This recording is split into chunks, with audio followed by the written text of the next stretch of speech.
Hi there, and thanks for joining me and my little chalk buddy Bear. Hi, Bear. We are going to be making you a welcome sign out of this box frame here.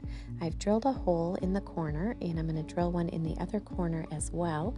And we're going to use these farmhouse beads, jute, and look at this large transfer. I'm going to just use a couple pieces from this.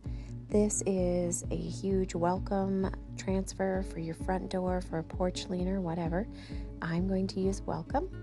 I'm going to use our velvet black and stir that up, squeegee it in. I'm going to dry that, and then I'm going to go over the top with a brown.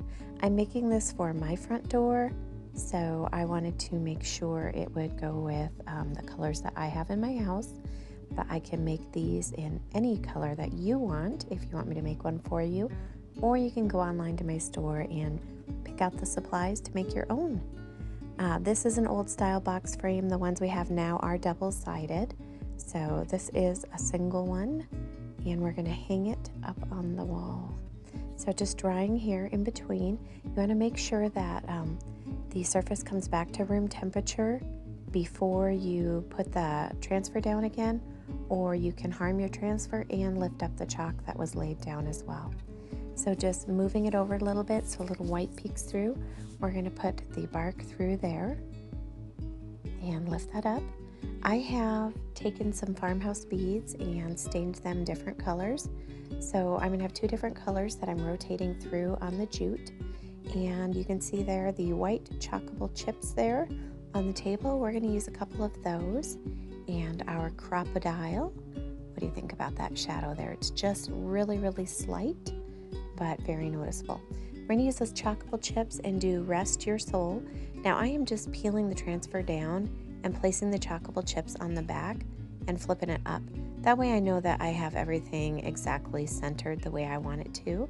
Squeegee in, peel it up, toss it off to the side to do another one while that dries. Same thing over and over. And the crocodile that I'm using, I just picked up at Michael's. They punch perfect holes through these chalkable chips. We've used these for gift tags, we've used them for ornaments, so many things. So if you don't have one, I suggest getting one. They are wonderful, and I use them for a lot of projects.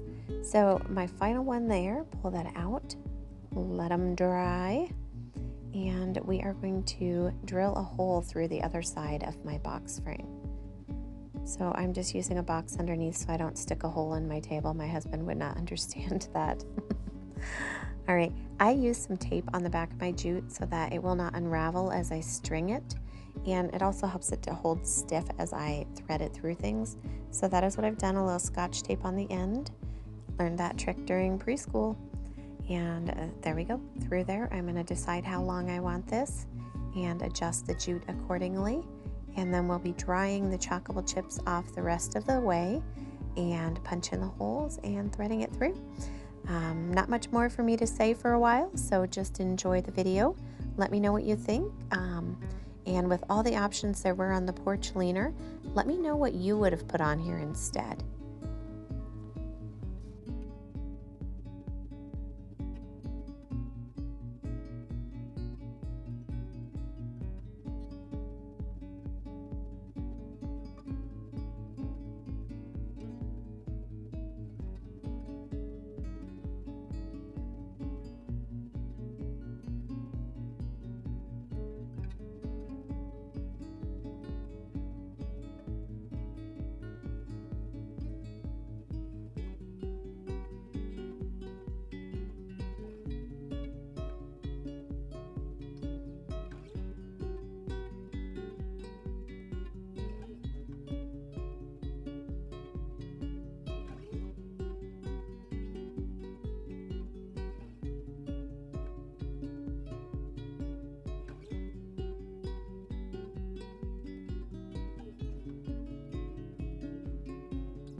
All right, so I'm just finishing up here. I'm going to thread it through the other side, tie it off on both sides, and you can check out the finished product, see what you think, and thanks so much for joining me, guys, and happy chalking.